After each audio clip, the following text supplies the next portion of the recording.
إن الحمد لله نحمده ونستعينه ونستغفره ونعوذ بالله من شرور أنفسنا وسيئات أعمالنا من يهده الله فلا مضل له ومن يضلل فلا هادي له أشهد أن لا إله إلا الله وأشهد أن محمدا عبده ورسوله يا أيها الذين آمنوا اتقوا الله حق تقاته ولا تموتن إلا وأنتم مسلمون يا أيها الناس اتقوا ربكم الذي خلقكم من نفس واحدة وخلق منها زوجها وبث منهما رجالا كثيرا ونساء واتقوا الله الذي تساءلون به والأرحام إن الله كان عليكم رقيبا يا أيها الذين آمنوا اتقوا الله وقولوا قولا سديدا يصلح لكم أعمالكم ويغفر لكم ذنوبكم ومن يطع الله ورسوله فقد فاز فوزا عظيما أما بعد فإن خير الحديث كتاب الله وخير الهدى هدى محمد صلى الله عليه وسلم وشر الأمور محدثاتها وكل محدثة بدعة وكل بدعة ضلالة. Hadirin jamaah yang saya muliakan, kita lanjutkan pembahasan kita mengenai kitab Umdatul Ahkam. Kita masih di kitab Taharah, di bab Taharah. Sekarang masuk ke hadis yang ke-9.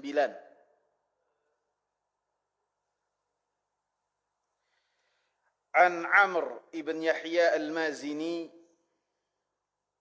an abihi qal.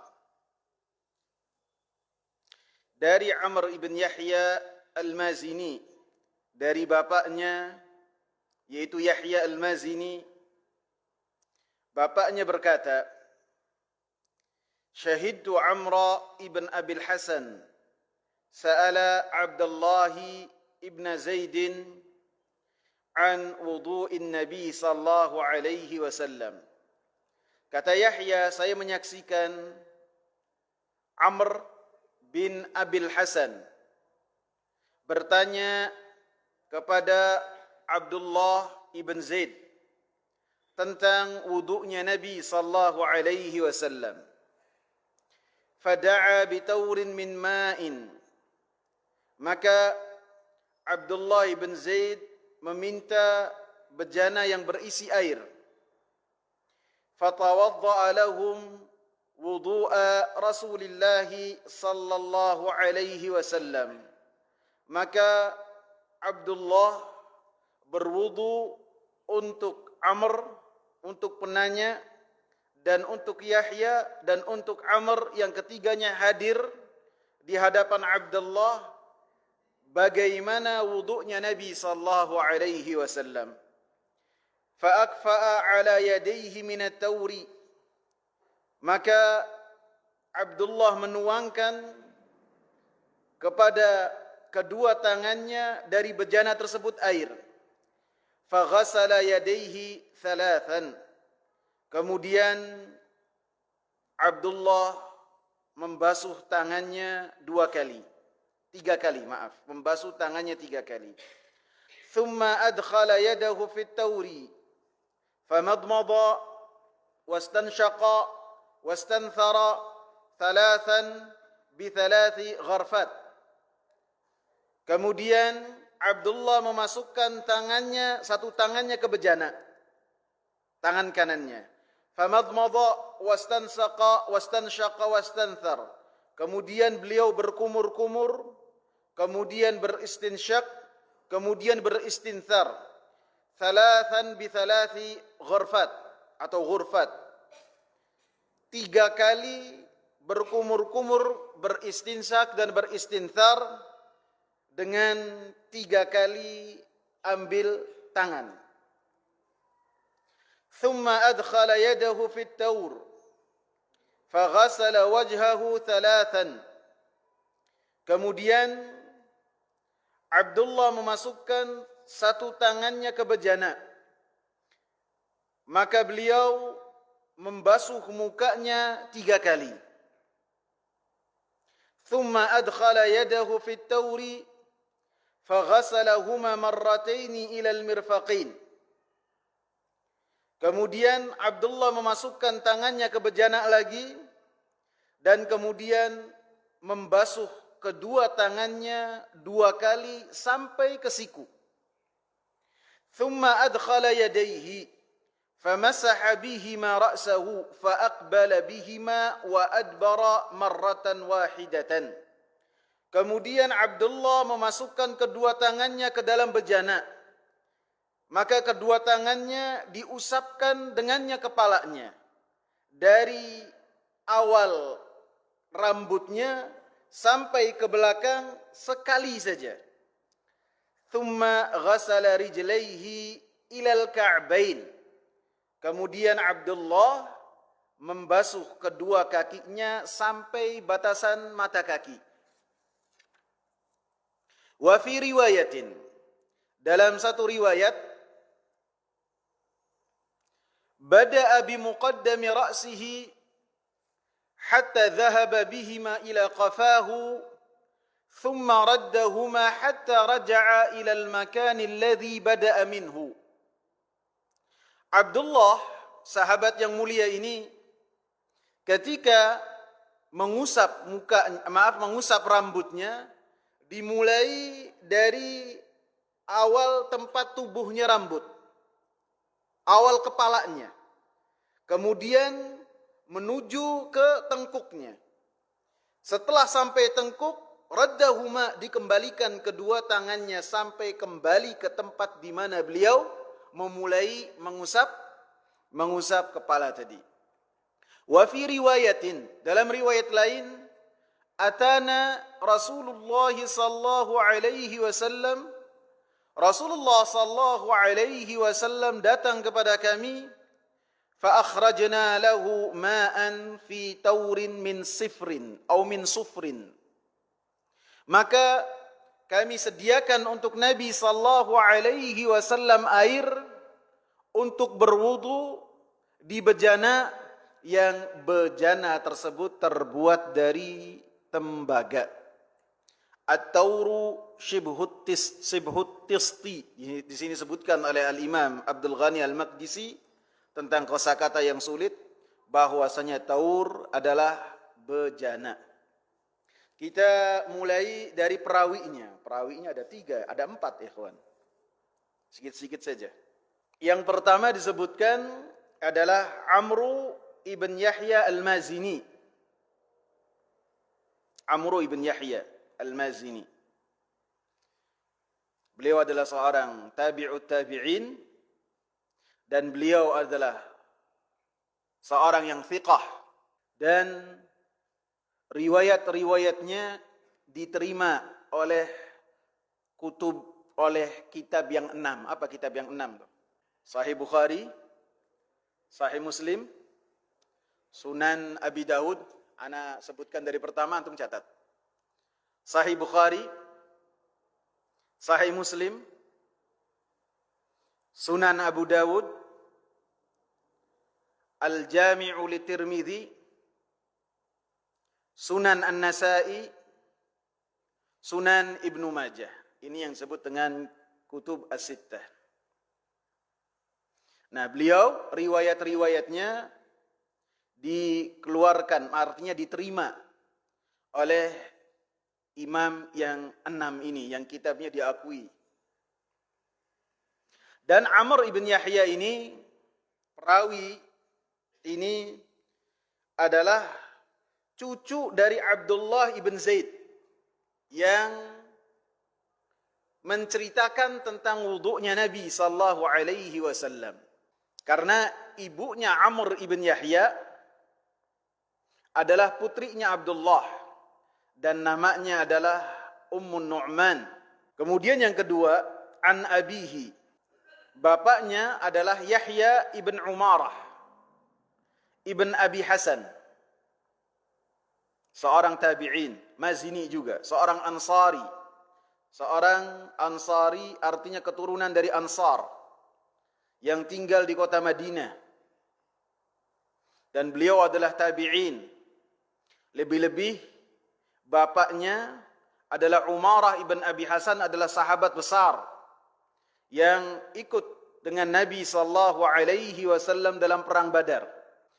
Dan Yahya juga meriwayatkan dari sahabat Abu Sa'id Al-Khudri, dan beliau juga riwayat-riwayatnya tercantum dalam Kutubus Sittah.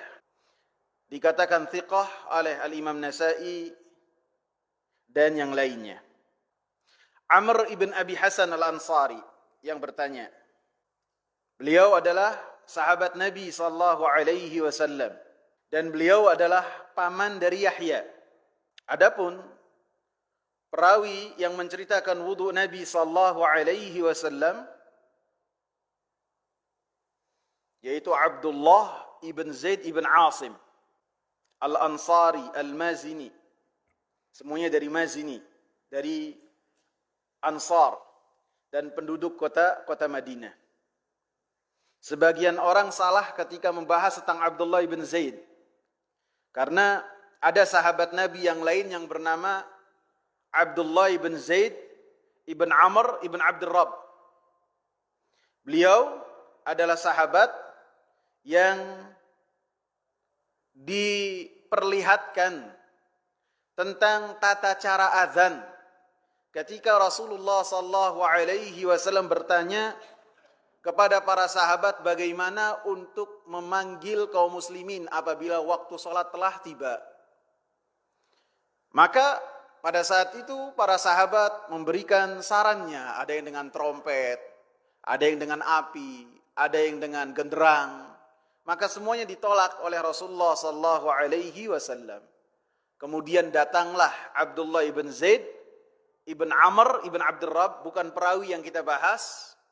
Kemudian dengan tergopoh-gopoh dia menceritakan bahwasanya ketika beliau itu antara tidur dan tidak tidur, antara sadar tidak sadar, melihat ada seorang yang mendatanginya, kemudian mengajarkan kepadanya azan. Bagaimana azan? Dan setelah selesai mengajarkan azan, kemudian orang ini yang ada dan dilihat oleh Abdullah, kemudian pergi dengan melafazkan iqamah. Maka beliau ceritakan kepada Nabi sallallahu alaihi wasallam. Dan setelah beliau menceritakan, Umar pun datang dengan mengatakan bahwasanya dirinya melihat sesuatu yang sama yang telah dilihat oleh Abdullah ibn Zaid ibn Amr ibn Abdul Rabb. Adapun perawi yang kita bahas, namanya sama, nama bapaknya sama, Abdullah ibn Zaid, akan tapi begitu sampai kakek beda, Ibn Asim. Beliau adalah termasuk yang keluarganya adalah sahabat. Bapaknya Zaid ibn Amr adalah salah seorang sahabat. Dan ibunya yang bernama Ummu Umarah atau berkunyah Ummu Umarah ataupun nama aslinya adalah Nasibah bintu Ka'ab adalah seorang sahabat pula. Dan Abdullah ibn Zaid ini, Ibn Asim, dikenal oleh para sahabat dengan Ibn Ummi Umarah. Jadi dinisbatkannya kepada ibunya. Seperti siapa yang pernah kita bahas di sini? Belum di sini. Abdullah bin Mas'ud belum kita bahas di Masjid Ali ya. Abdullah bin Mas'ud dikenal oleh para sahabat dengan Ibn Ummi Abd, dengan dinisbatkan kepada ibunya. Seperti muadzin Rasulullah yang buta namanya siapa? Ibn Ummi Maktum. dinisbatkan kepada ibunya. Dan Abdullah juga dikenal dengan dinisbatkan kepada ibunya. Jadi alhasil bapaknya, ibunya adalah seorang sahabat. Begitu juga Abdullah, seorang sahabat. Begitu juga saudaranya, Khabib ibn Zaid adalah seorang sahabat. Dan Khabib ibn Zaid ini dibunuh oleh Musailamah al-Kadzab dengan cara dimutilasi tubuhnya, dipotong-potong sedikit demi sedikit. Ketika bertemu dengan Musailamah al-Kadzab. Sehingga termasuk orang yang membunuh Musailamah al-Kadzab dalam peperangan pada zaman Abu Bakar As-Siddiq, salah satunya adalah Abdullah ibn Zaid ibn Asim ini. Dia menebas kepala Musailamah al-Kadzab dengan pedangnya. Dan di sisi lain, Wahsy melempar tombaknya dengan sangat tepat ke tubuh di bagian yang mematikan dari tubuhnya Musailamah al-Kadzab. Jadi dari dua arah terjadi pembunuhan yang menghabisi nyawa Musailamah al-Kadzab ini. Dan dua-duanya benar. Sehingga Wahsy mengatakan, tombak saya ini pernah mematikan siapa? Hamzah. Ketika saya berusaha untuk mendapatkan kebebasan. Hamzah. Tapi tidak ada riwayat setelah itu Hindun ibn Uqbah menggigit atau memutilasi tubuhnya Hamzah. Tidak ada. Itu riwayat-riwayat dari Syiah. Tidak ada. Ataupun mengunyah jantungnya, mengunyah bagian dalam dari tubuhnya Hamzah, tidak ada. Itu riwayat-riwayat yang batil. Kemudian Wahsy juga mengatakan, tombak saya ini juga pun yang telah menjadikan Musailamah al-Kadzab tersungkur di atas tanah. Jadi dua-duanya benar-benar menghabisi Musailamah al-Kadzab. Baik Abdullah, baik juga Al-Wahsy. Dan termasuk keutamaan-keutamaan dari Abdullah ibn Zaid ibn Asim al-Mazini ini, bahwasanya beliau termasuk sahabat-sahabat yang telah ikut serta dalam peperangan Uhud. Dalam perang Badar, itu ulama berbeda pendapat. Dikatakan oleh Al-Imam Ibnul Athir rahimahullah, yang rajih bahwasanya beliau tidak ikut dalam perang Badar. Adapun dalam perang Uhud, maka beliau ikut dalam perang Uhud dan peperangan-peperangan yang lain yang diikuti oleh Nabi sallallahu alaihi wasallam sesudah dari peperangan Uhud. Kemudian beliau pun riwayat-riwayatnya, sahabat yang mulia ini tercantum dalam Al-Kutub As-Sittah yang tadi kita sebutkan. Dan jumlah hadisnya ada 48 hadis yang tercantum dalam Kutub As-Sittah. Dan disepakati oleh Al-Imam Bukhari dan Al-Imam Muslim, atau yang kita namakan dengan muttafaq alaih, hanya 8 hadis, termasuk hadis ini. Kemudian yang meriwayatkan dari beliau adalah ponakannya yang bernama Abbad ibn Tamim. Banyak dari hadis-hadis yang diriwayatkan oleh Abdullah itu bersumber dari Abbad ibn Tamim, ponakan dia. Kemudian Sa'id ibn al-Musayyab, kemudian Yahya ibn Umarah. Yahya ibn Umarah adalah menantu beliau. Adapun Sa'id ibn al-Musayyib, menantunya siapa? Ada yang tahu? Menantunya Abu Hurairah. Sa'id ibn al-Musayyib adalah menantunya Abu Hurairah. Sehingga beliau menjadi ulama yang besar karena mendapatkan hadis-hadis dari Abu Hurairah. Walaupun demikian, para ulama mengatakan tentang Sa'id ibn al-Musayyib, Sa'id ibn al-Musayyib ini disebut dengan Sayyidut Tabi'in, ketuanya para tabi'in. Orang yang sangat ditokohkan di kota Madinah. Orang yang sangat dituakan di Masjid Nabawi. Ketika ada seorang mengisi kajian dan kajiannya tidak sesuai dengan apa yang dipahami oleh Sa'id bin al-Musayyib, maka beliau langsung bangun dari tempat dia duduk, kemudian hanya dengan pandangan mata saja kaum muslimin yang ada di kota Madinah itu meninggalkan orang yang berceramah tadi. Bayangkan wibawanya. Beliau berdiri saja. Padahal yang berceramah siapa? Ikrimah. Ikrimah adalah muridnya Abdullah ibn Abbas. Akan tetapi sistem belajar dan mengajarnya berbeda. Di kota Madinah sangat menguatkan dan mengultuskan hadis-hadis Nabi SAW dan sangat susah hati mereka untuk berbicara tentang ayat-ayat Al-Quran. Adapun Ikrimah adalah lulusan dari sekolah yang dibina oleh Abdullah ibn Abbas. Sehingga murid-murid dari Abdullah ibn Abbas senantiasa dilatih untuk menafsirkan Al-Quran. Beda enggak ikhwan? Sehingga ketika Ikrimah ini menjelaskan tentang ayat-ayat Al-Quran, maka Sa'id bin Musayyib kaget, langsung berdiri. Hanya dengan pelototan mata saja kaum muslimin bubar meninggalkan Ikrimah.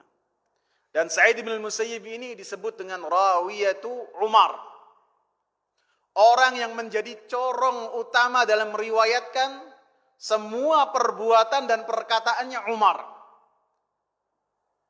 Dan keputusan-keputusannya Umar yang paling hafal adalah Sa'id bin Musayyib. Padahal beliau menantunya Abu Hurairah. Akan tapi riwayat-riwayat yang sangat banyak yang berkaitan tentang Umar dihafal semua oleh Sa'id bin Musayyib. Padahal Sa'id tidak pernah bertemu dengan Umar. Umar bin Khattab wafat, Sa'id bin Musayyib mungkin umurnya 3 atau 4 tahun saja. Akan tetapi ketika Abdullah bin Umar radhiyallahu anhu, putranya Umar, bertanya tentang perkataan-perkataan bapaknya kepada siapa? Kepada Sa'id. Omongan bapak saya apa tentang ini dan itu? Langsung hafal keluar. Umar bin Khattab mengatakan demikian dan demikian. Intermezzo aja ikhwan. Kemudian Abdullah bin Zaid bin Asim ini wafat di hari pembantaian, di hari yang disebut ataupun tragedi yang disebut dengan tragedi Harrah, dibantai. Pada saat itu kaum muslimin dibantai. Pada tahun 63 Hijriah, di bulan Dzulhijjah, beliau termasuk korban yang terdapat di kota Madinah pada kejadian yang disebut dengan kejadian tragedi Harrah. Dan pada saat itu umur beliau adalah 70 tahun. Wafat beliau pada saat pembantaian tersebut, termasuk korban. Sebab adanya hadis ini, kalau dalam ayat, apa ikhwan yang kemarin hadir di Ali bin Abi Thalib, sebut dengan apa? Kalau ayat turun apa? Ada sebabnya, sababun nuzul. Kalau hadis apa? Sababul wurud. Kalau perawi menceritakan hadis, ada yang namanya sababut tahdits. Sebab perawi itu meriwayatkan hadis. Disebutkan dalam Sahih Bukhari ataupun dalam Fathul Bari bahwasanya Amr ibn Yahya menceritakan dari ayahnya. Dan dia mengatakan bahwasanya pamannya, yakni pamannya itu siapa? Pamannya itu adalah orang yang ketiga yang tadi kita bahas, Amr ibn Abil Hasan. Pamannya yukthiru minal wudu. Banyak sekali beliau itu berwudu. Sering sekali beliau berwudu. Akhirnya dia pun berkata kepada Abdullah ibn Zaid, "Akhbirni kaifa ra'aita Rasulullah sallallahu alaihi wasallam yatawadda." Ajarkanlah kepadaku bagaimana engkau melihat Rasulullah sallallahu alaihi wasallam berwudu. Sehingga karena permintaan ini dari salah satu perawi, maka Abdullah ibn Zaid ibn Asim kemudian minta didatangkan dan disediakan bejana yang di dalamnya ada air untuk beliau berwudu. Kemudian beliau mencontohkan dan mempraktekkan bagaimana tata cara wudu dari Nabi sallallahu alaihi wasallam yang dengannya Nabi sallallahu alaihi wasallam mencontohkan kepada para sahabat. Dalam hadis ini banyak pelajaran, ikhwah. Yang pertama, tentu disyariatkannya wudu seperti apa yang telah dicontohkan oleh Abdullah ibn Zaid ibn Asim. Disyariatkan. Sehingga apabila mau berwudu, ya berwudunya seperti ini. Walaupun dengan tambahan-tambahan yang lain. Seperti mengucapkan basmalah ketika akan memulai, tidak tercantum dalam hadis ini. Tapi dari hadis-hadis yang lain. Karena Rasulullah katakan, tawadda'u bi bismillah. Berwudu'lah dengan mengucapkan bismillah.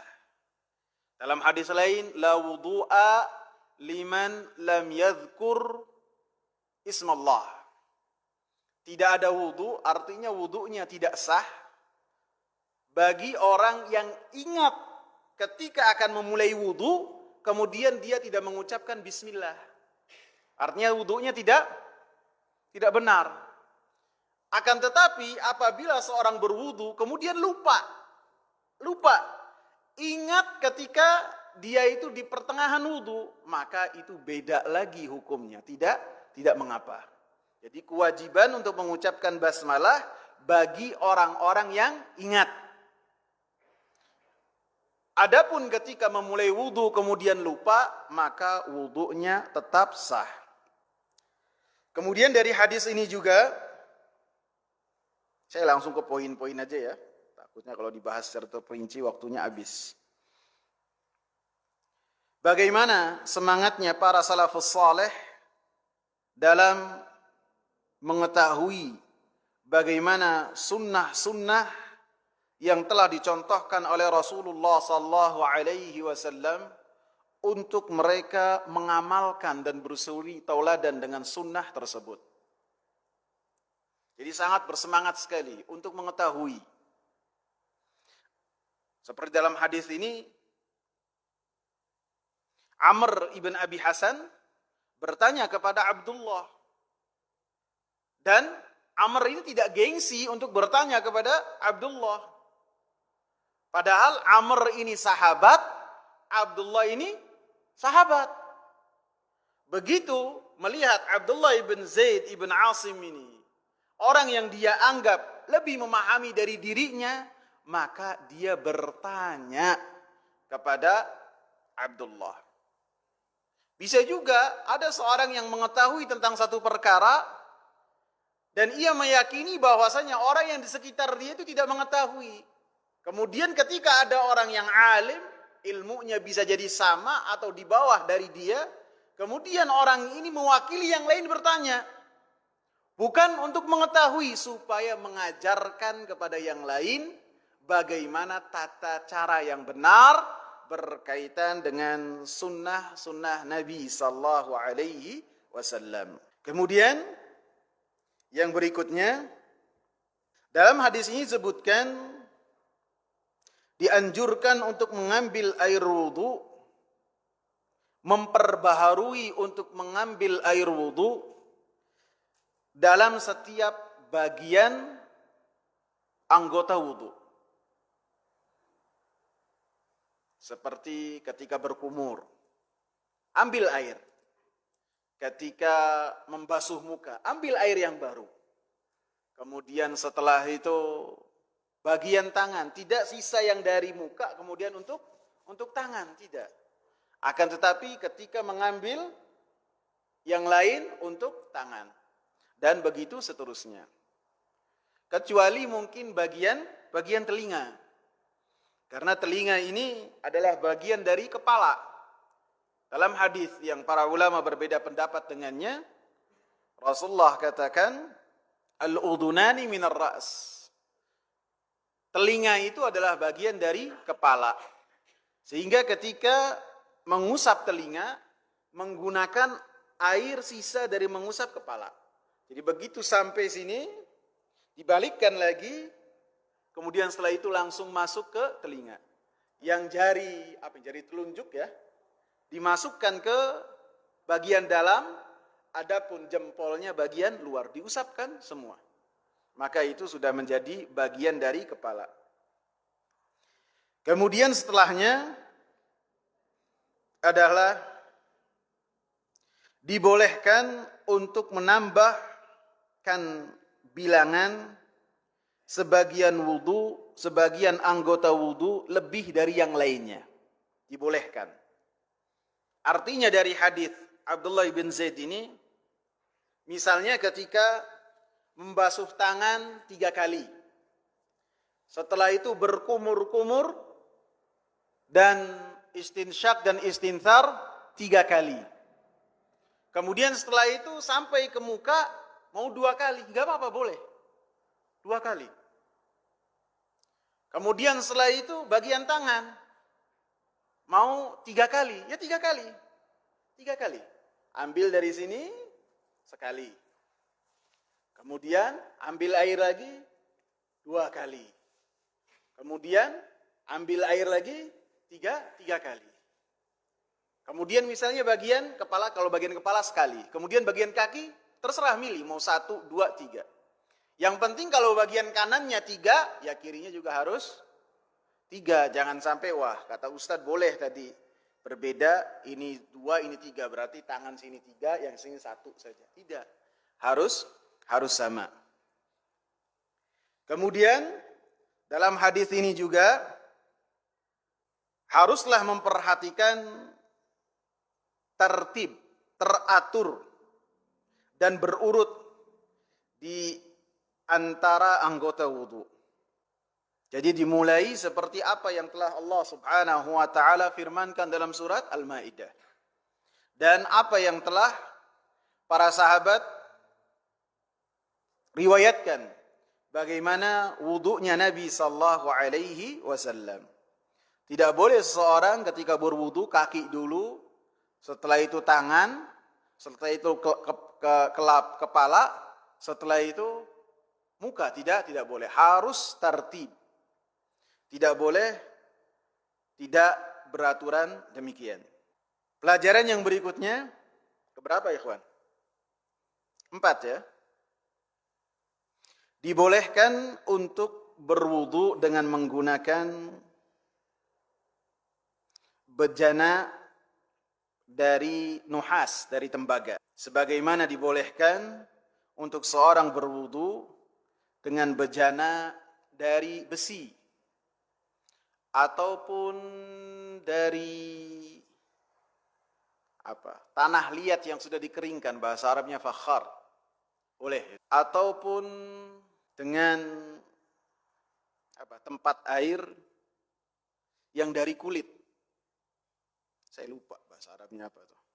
Jadi itu semua boleh.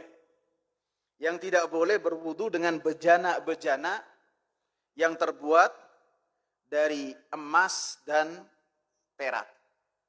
Adapun selain emas dan perak, maka itu dibolehkan. Sebagaimana dalam hadis ini, Nabi sallallahu alaihi wasallam ketika berwudu menggunakan air yang disediakan di dalam bejana, yang bejana tersebut dari tembaga yang berwarna kuning.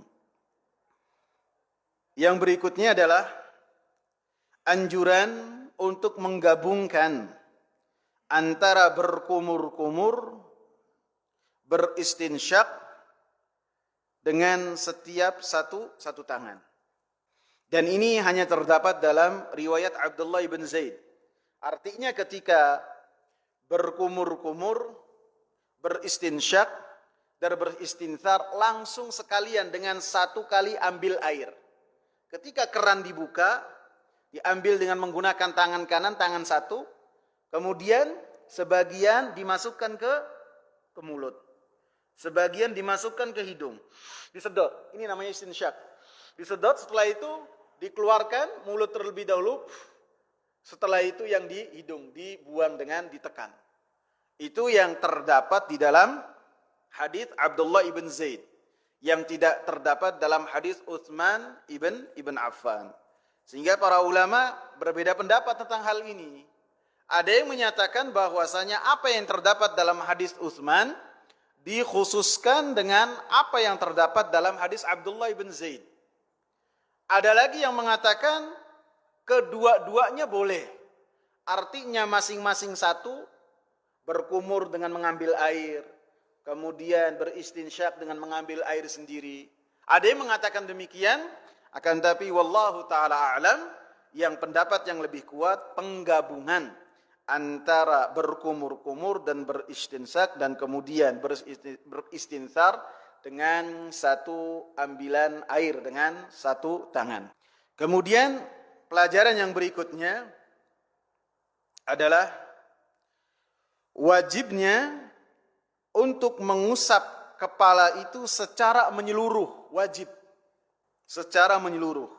Artinya apabila mengusapnya tidak secara menyeluruh, baik setengah saja ataupun mengambil air sedikit kemudian ditempel ke sini, kemudian dan mengatakan dia telah mengusap, maka ini bukanlah wudu apa yang telah diperintahkan oleh Allah Subhanahu wa taala. Walaupun ada perbedaan pendapat di dalam mazhab.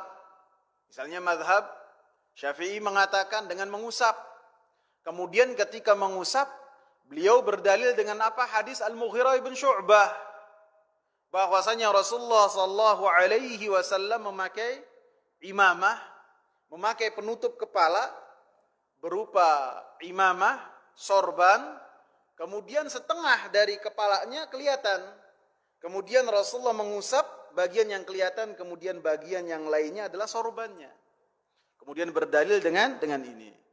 Walaupun demikian, yang rajih adalah pendapat yang kuat seperti yang terdapat dalam hadis ini adalah dengan mengusap seluruh bagian dari kepala. Dimulai dari ujung seperti yang tadi disebutkan dalam riwayat ini, bada'a bi muqaddami ra'sihi, diawali dari awal kepala ini, awal tumbuhnya rambut. Kemudian setelah tangannya itu basah sebelumnya, yang namanya mengusap tidak dibawa airnya langsung kemari, tidak. Akan tapi dibasahi. Setelah itu kalau pakai keran, kerannya ditutup terlebih dahulu.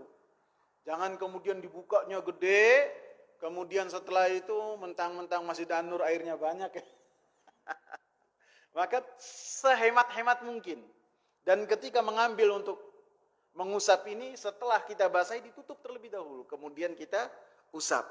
Dimulai dari awal tumbuhnya rambut, ujung kepala, kemudian sampai tengkuk. Walaupun rambutnya misalnya rambutnya akhwat sampai setengah punggung, tetap sampai sini aja. Nggak usah sampai sini, ke belakang nggak bisa, kasihan. Sampai sini, kemudian balik lagi. Nah, ini yang telah dicontohkan oleh Rasulullah sallallahu alaihi wasallam dengan sangat jelas. Dan orang-orang yang beriman dan di dalam hatinya ada keimanan, maka ketika berbeda pendapat kembali kepada apa yang terdapat dari Allah Subhanahu wa taala dan Rasulnya. Ya ayyuhalladzina amanu athi'ullaha wa athi'ur rasula wa ulil amri minkum fa in tanaza'tum fi syai'in farudduhu ila Allahi war rasul. Wahai orang-orang yang beriman, taatlah kalian kepada Allah dengan taat yang mutlak. Taatlah kalian kepada Rasulullah sallallahu alaihi wasallam dengan taat yang mutlak, artinya taat yang tidak ada pilihan lagi. Sami'na wa ata'na. Taatlah kalian kepada Allah dengan taat yang mutlak. Taatlah kalian kepada Rasulullah dengan taat yang mutlak. Dan kepada ulil amri. Perintah taatnya tidak diulang. Ulil amri itu siapa? Pemerintah. Ulil amri itu siapa? Para ulama. Para ulama mereka ulil amri karena mereka memiliki kekuatan dengan penjelasan-penjelasannya. Ini loh apa yang dikatakan oleh Allah. Ini loh hukum dari Allah dan Rasulnya seperti ini. Ini dalil-dalilnya. Maka para ulama ulil amri dalam kekuatan penjelasan. Adapun penguasa, pemerintah adalah ulil amri dalam mengeksekusi dan melaksanakan apa yang telah dijelaskan oleh para ulama. Jadi dua-duanya adalah ulil amri. Seperti yang dikatakan oleh Al-Imam Ibnul Qayyim rahimahullah dalam risalah At-Tabukiyah. Ketika beliau menjelaskan siapa sih ulil amri. Dua-duanya. Para ulama dan para umara. Dua-duanya ulil amri. Dan taatnya kita kepada keduanya tidak taat mutlak. Harus taat yang bersumber kepada Allah dan Rasulnya. Apabila di dalamnya ada kemaksiatan kepada Allah dan Rasulnya, baik dari penguasa ataupun ulama, maka tidak boleh kita taat.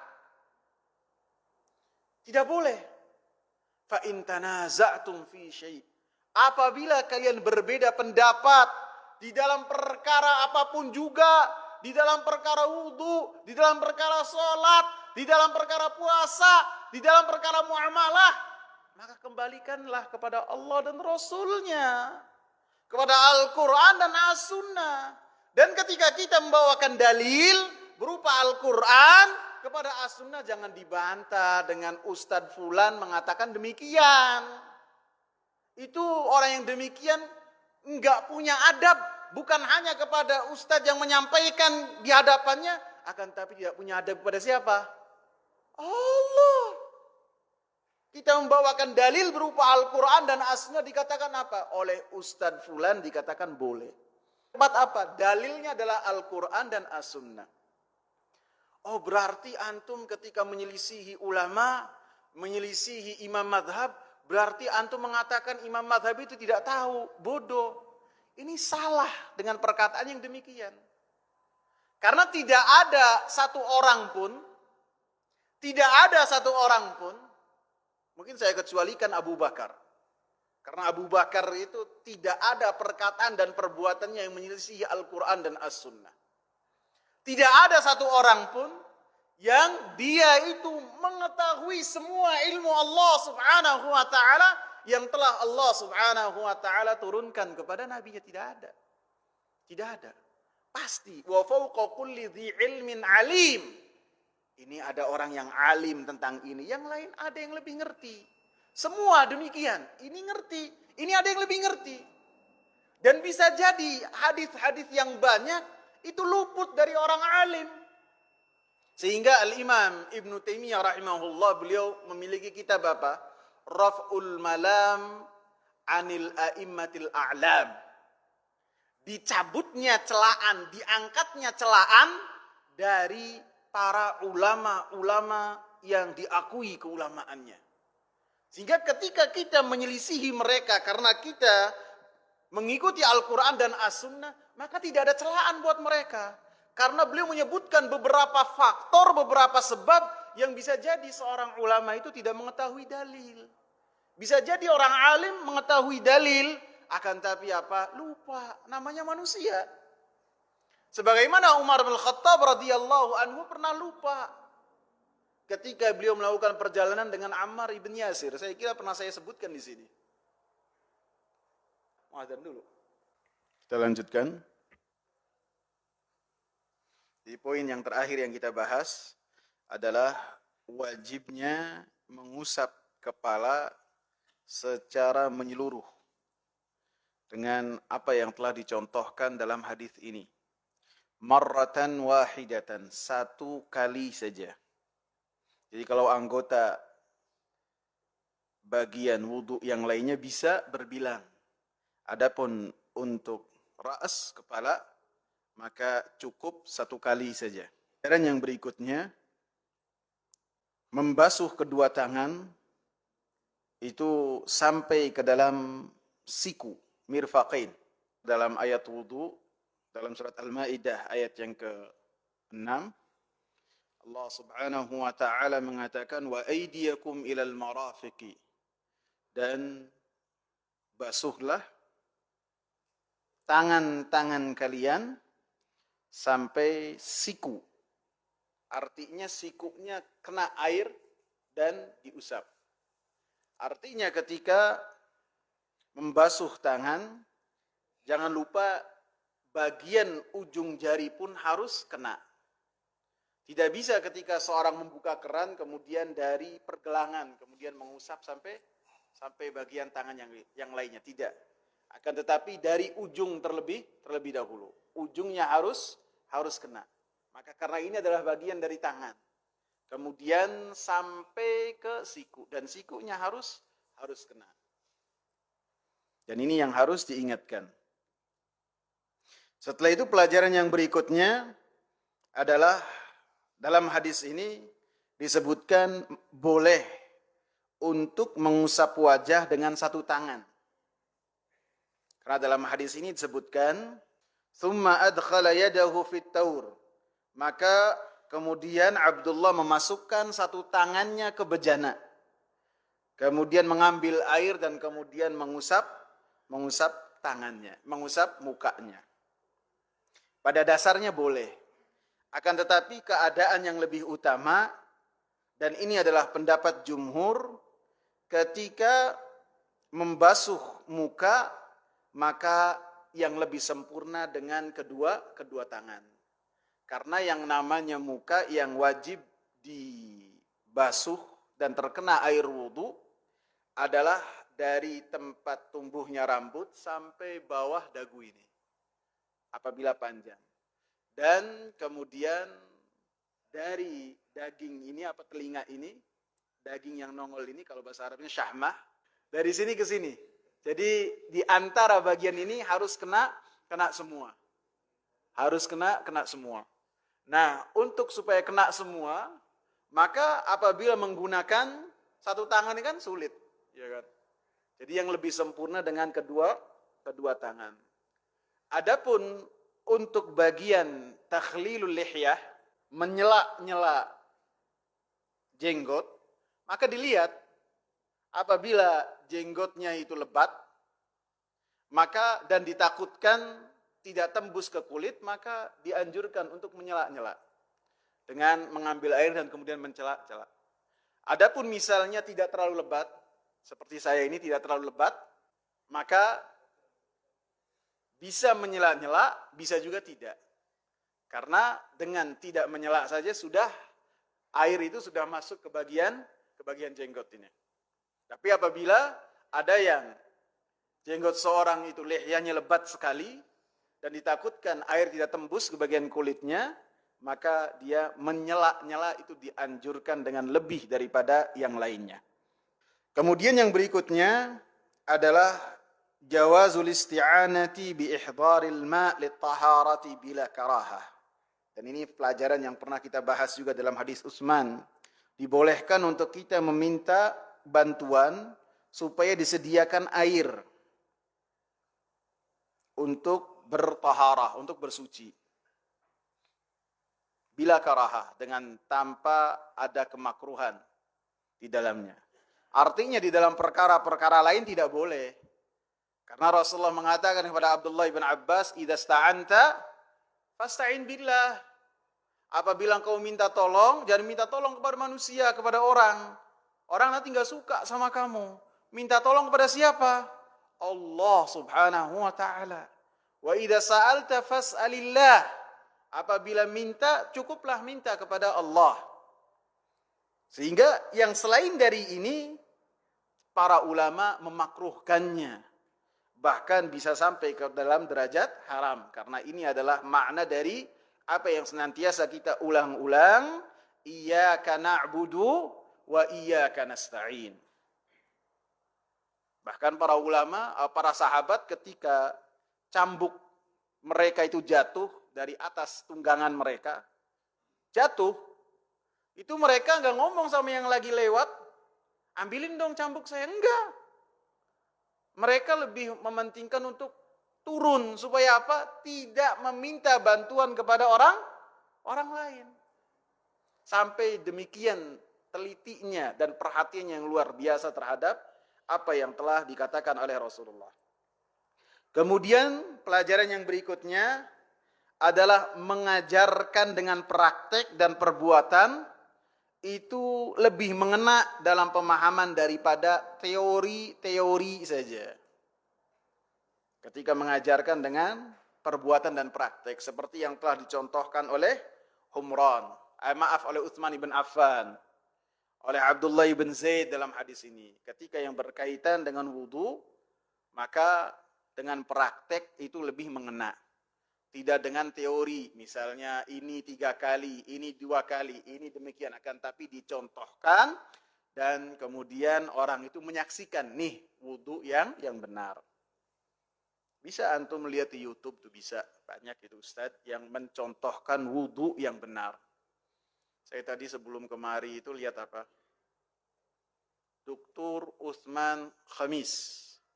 Itu beliau mencontohkan wudu yang benar dan kesalahan-kesalahan dalam berwudu. Durasinya tidak lama, 15 menit saja. Dan sudah ada yang menerjemahkannya, sudah ada terjemahnya sekarang. Itu rekaman 8 tahun yang lalu. Jadi antum bisa lihat bagaimana Dr. Utsman Khamis, orang Kuwait, ulama dari Kuwait, mencontohkan bagaimana tata cara wudunya Nabi SAW.